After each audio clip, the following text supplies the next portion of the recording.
एक हमने डेलीगेशन बना के भेजा था अलीगढ़ मुस्लिम यूनिवर्सिटी का जो किशनगंज में सेंटर है, और जो यूपीए 2 में मनमोहन सिंह की सरकार ने 100 कुछ करोड़ रुपया का आवंटन भी किया था और ज़मीन भी दी थी, मगर पिछले 10-11 साल में वहाँ पे कोई न निर्माण का कार्य हो रहा, ना यूनिवर्सिटी के बारे में कोई सरकार कुछ कर रही। अनिश्चितकालीन धरने पर एएमयू सेंटर के सामने बैठेगा और जब तक वो डिमांड को पूरा सरकार नहीं करेगी हम धरना देंगे, क्योंकि ये बच्चों के भविष्य का सवाल है। आइए, लोगों के जिसमें भ्रम ये है, मैं खुद वहीं से पढ़ा हुआ हूँ, लोगों को भ्रम है कि अलीगढ़ मुस्लिम यूनिवर्सिटी नाम है तो ये मुसलमानों का इदारा है। वहाँ 50% से ज्यादा नॉन मुस्लिम पढ़ते हैं, हॉस्टल्स में रहते हैं। इस तरह का कभी वातावरण ही नहीं रहा अलीगढ़ में, जिस तरह की बात फैलाई जा रही है। क्योंकि अभी आपने देखा है जिस तरह की सरकार केंद्र में है, वहां पे फाउंडेशन भी ना पड़ा और मोदी जी ने कह दिया कि हमने दरभंगा में एम्स बना दिया।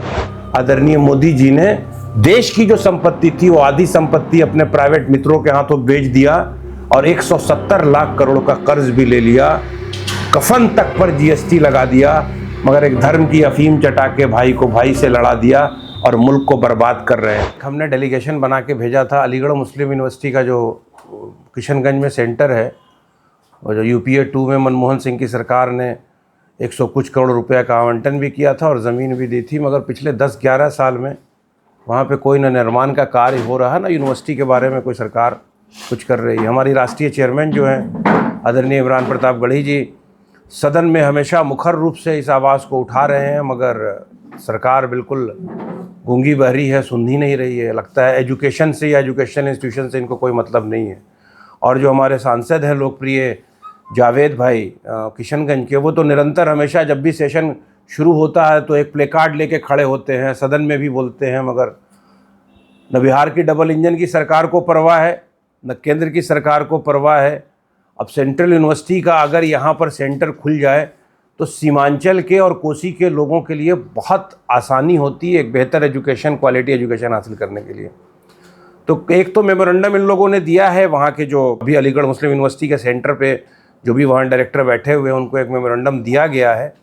और बिल्कुल ईद के रमज़ान के बाद हम बिहार प्रदेश कांग्रेस कमेटी अल्पसंख्यक विभाग अनिश्चितकालीन धरने पर एएमयू सेंटर के सामने बैठेगा और जब तक वो डिमांड को पूरा सरकार नहीं करेगी हम धरना देंगे, क्योंकि ये बच्चों के भविष्य का सवाल है।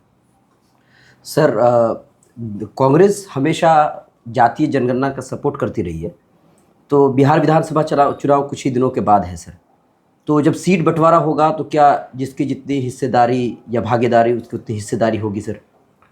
देखिए, हमारा जो नेता है ना, उसकी कथनी और करनी में कोई फ़र्क नहीं है। पत्रकार महोदय, कर्नाटक की सरकार हो या तेलंगाना की सरकार हो, हमने जो वादा किया तेलंगाना में ओबीसी के आरक्षण को भी बढ़ा दिया और बिल्कुल सुनिश्चित कराएगी हमारी लीडरशिप कि जिसकी जितनी आबादी उसकी उतनी भागीदारी। जातीय जनगणना कराने का मकसद ये है कि पूरे समाज का एक्सरे होना चाहिए कि आर्थिक स्थिति कहाँ पे बैठी हुई है, कौन समाज कितना सशक्त है और किसके पास कितनी गुर्बत है और किसकी कितनी आबादी है। क्योंकि लोकतांत्रिक व्यवस्था में सारी चीज़ लोकतंत्र में वोट की राजनीति से जुड़ी हुई है और सरकार तय करती है। हम किसी गांव के चौपाल में बैठ के कोई पॉलिसी नहीं बना सकते। हम जो अपने कीमती वोट से अपना जनप्रतिनिधि चुनते हैं और जो सरकार बनती है, वही सरकार समाज के लिए कल्याणकारी योजना को इम्प्लीमेंट करती है। ये कोसी और सीमांचल तो लेबर हब है। यहाँ बाहर के जिन फैक्ट्री वाले, इंडस्ट्री वालों को ज़रूरत होती है, बसें भेजते हैं और यहाँ से लोगों को ले जाते हैं। और त्यौहार के समय में पत्रकार महोदय, चाहे वो होली हो, छठ का त्यौहार हो या ईद हो, ट्रेन में जगह नहीं मिलती है जो अपने परिवार के साथ वो आके त्यौहार मनाए। तो हम सरकार से यही कहते हैं कि विकास सड़क बना देना सिर्फ नहीं होता, भवन का निर्माण कर देना विकास नहीं होता। समाज का विकास तब तक नहीं होगा जब तक बिहार जैसे प्रदेश में बढ़िया एजुकेशनल इंस्टीट्यूशंस ना हो, प्रोफेशनल कोर्स के इंस्टीट्यूशंस ना हो, यहाँ पे बढ़िया हेल्थ केयर सिस्टम ना हो। क्योंकि अभी आपने देखा है जिस तरह की सरकार केंद्र में है, वहाँ पे फाउंडेशन भी ना पड़ा और मोदी जी ने कह दिया कि हमने दरभंगा में एम्स बना दिया। तो इस तरह से झूठा प्रोपेगेंडा करके जनता को दिग्भ्रमित करके उनके वोट को लेके और उसके बाद फिर उनके बारे में कोई विचार ना करे, तो कांग्रेस ने ये प्रण लिया है, ये यात्रा जो यूथ कांग्रेस और एनएसयूआई की है, वो सीमांचल में भी आएगी ईद के बाद, ईद के दूसरे दिन यहाँ भी चारों ज़िलों में आएगी। और यहाँ के नौजवानों से हम यही विनती करते हैं कि देखो भाई, मुद्दे की राजनीति करो। ये धर्म और जात की राजनीति से जब तक ऊपर नहीं उठोगे तब तक सियासतदान मुद्दे की बात नहीं करेगा। सर, जो बेगूसराय में मकई अनुसंधान केंद्र है उसको शिफ्ट करने की बात हुई है, तो कांग्रेस के किसी लीडर ने कोई आपत्ति नहीं जताई है सर, या आपकी क्या राय है, या कांग्रेस क्या आगे प्लान करती है सर? नहीं, अब ये दुर्भाग्य है यहाँ की सरकार का कि इनके पास वैसी व्यवस्था नहीं है। जो सेंटर को शिफ्ट कहाँ किया जा रहा है पता है आपको? बेंगलोर, जहाँ कांग्रेस की सरकार है। तो हमारा विजन है ना, हम गवर्नमेंट में हैं।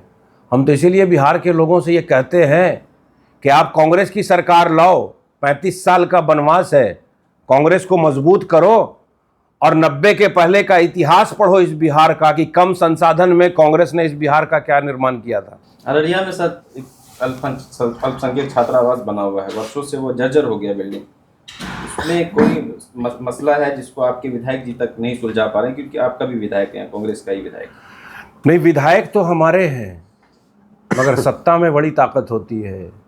जो बरसरे इख्तिदार हैं उनका ये विजन नहीं है, या वो उनकी सोच नहीं है। वो बदले की भावना से काम करते हैं कि जिस क्षेत्र में कांग्रेस का विधायक हो वहाँ कोई कल्याणकारी योजना ना हो, कि जनता के अंदर मरमरी हो। देखिए, एजुकेशन से इनका इंटरेस्ट नहीं है। अगर एजुकेशन से इंटरेस्ट होता तो आपको पता है ना कि दुनिया में या पूरे हिंदुस्तान में अलीगढ़ मुस्लिम यूनिवर्सिटी की रैंकिंग क्या है। आइए, लोगों के जिसमें भ्रम ये है, मैं खुद वहीं से पढ़ा हुआ हूँ, लोगों को भ्रम है कि अलीगढ़ मुस्लिम यूनिवर्सिटी नाम है तो ये मुसलमानों का इदारा है। वहाँ 50% से ज़्यादा नॉन मुस्लिम पढ़ते हैं, हॉस्टल्स में रहते हैं। इस तरह का कभी वातावरण ही नहीं रहा अलीगढ़ में, जिस तरह की बात फैलाई जा रही है। तो आप इस चीज़ को समझ लीजिए कि जो क्वालिटी एजुकेशन था बिहार में वो ख़त्म हो गया। अब पटना यूनिवर्सिटी को सेंट्रल यूनिवर्सिटी नहीं बनाया गया। कितनी पुरानी यूनिवर्सिटी है, बाहर के लोग बिहार में एजुकेशन हासिल करने आते थे। मेरा डिमांड यही है कि हम चाहते हैं कि बिहार का नौजवान को रोज़गार बिहार में मिले, बेहतर एजुकेशन इंस्टीट्यूशंस बिहार में हो, लॉ एंड ऑर्डर बेहतर हो। अब इस तरह की अराजकता बिहार में है कि किसी ज्वेलरी शॉप में करोड़ों रुपए की डकैती खुलेआम हो जाती है। इस बात पे मेरा ज़्यादा स्ट्रेस है कि सीमांचल और कोसी में हम यहाँ बैठे हैं, तो हम ये चाहते हैं कि अगर यूपीए की सरकार ने, हमारी जो यूपीए की चेयरपर्सन थी आदरणीय सोनिया गांधी जी, उनका एक विजन था कि कोसी और सीमांचल में एक बेहतर यूनिवर्सिटी का सेंटर हो, जो अलीगढ़ मुस्लिम यूनिवर्सिटी का एक सेंटर खुला था, जिसका फंड का एलोकेशन हुआ था, जिसके लैंड के अलॉटमेंट की बात हो रही थी, मगर अभी तक वहाँ कोई निर्माण नहीं हुआ, ना वहाँ कोई सुविधा है, ना कोई बेहतर एजुकेशन है। हम लोग पूरा माइनॉरिटी डिपार्टमेंट समाज के हर वर्ग से यही विनती करेगा कि आओ अपने अधिकार के लिए, किसी भी बैरियर के तरह नहीं, मत बंधो, आओ अपने अधिकार के लिए। हम लोग ईद के बाद एक समय तय करेंगे और उसी कैंपस के बाहर चरणबद्ध तरीके से एक धरना देंगे। हमारे नेता सदन में आवाज़ उठा रहे हैं, हम लोग सड़क पर आवाज़ उठाएंगे और लॉ एंड ऑर्डर बेहतर हो, समाज के हर वर्ग को न्याय मिले, किसान के साथ न्याय हो। अगर मखाना आयोग बना है तो हमको लगता है कि मखाना का सबसे बड़ा सेंटर तो पूर्णिया है, तो उसकी ऑफिस, उसका सेंटर कहाँ खुला? कहाँ खुला? तो फिर सीमांचल के लोगों के साथ सौतेला व्यवहार क्यों किया गया? क्या वजह है? कौन सी वजह है? तो इन सारे मुद्दों पे आप लोकतंत्र के चौथे स्तंभ हैं, आपको उजागर करना चाहिए और समाज के हर वर्ग के लोग जो सामाजिक कार्य में रहते हैं अग्रसर, उनको इन सारे इश्यूज पे बिल्कुल मजबूती से अपने अधिकार की बात करना चाहिए। और एक इम्पॉर्टेंट बात हम आपसे कह के जाते हैं कि पिछले 11 साल की उपलब्धि आदरणीय मोदी जी की ये है कि देश का जितना जीडीपी है उसका 80% कर्ज ले चुके दुनिया से। मनमोहन सिंह की सरकार जब थी उस टाइम में इस देश पे 55 लाख करोड़ का कर्ज था। देश की सारी संपत्ति सरकार की संपत्ति थी। सरकार की संपत्ति पर आम नागरिक का अधिकार होता है। कर्ज सिर्फ 55 लाख करोड़। आदरणीय मोदी जी ने देश की जो संपत्ति थी वो आधी संपत्ति अपने प्राइवेट मित्रों के हाथों बेच दिया और 170 लाख करोड़ का कर्ज भी ले लिया। कफन तक पर जीएसटी लगा दिया, मगर एक धर्म की अफीम चटा के भाई को भाई से लड़ा दिया और मुल्क को बर्बाद कर रहे हैं। आपके माध्यम से सीमांचल के लोगों को हम अभी से ही आने वाले वक्त में जो ईद का त्यौहार है उसका मुबारकबाद देते हैं और चाहते यही हैं कि जैसे हम लोग अपने बचपने में कभी गांव में यह समझ में नहीं आता था पत्रकार महोदय, रसोई तक हम लोग का जाना आना होता था। हम संजय के घर में भी रसोई तक जाते थे, संजय भी हमारे घर में रसोई तक आता था।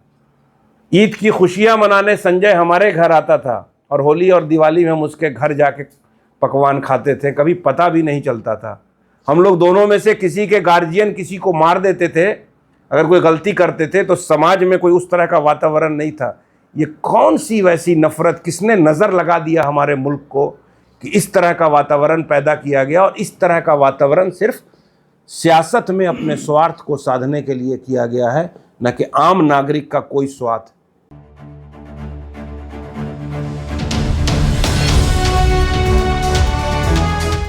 ट्रू रिपोर्ट्स, सच आप तक।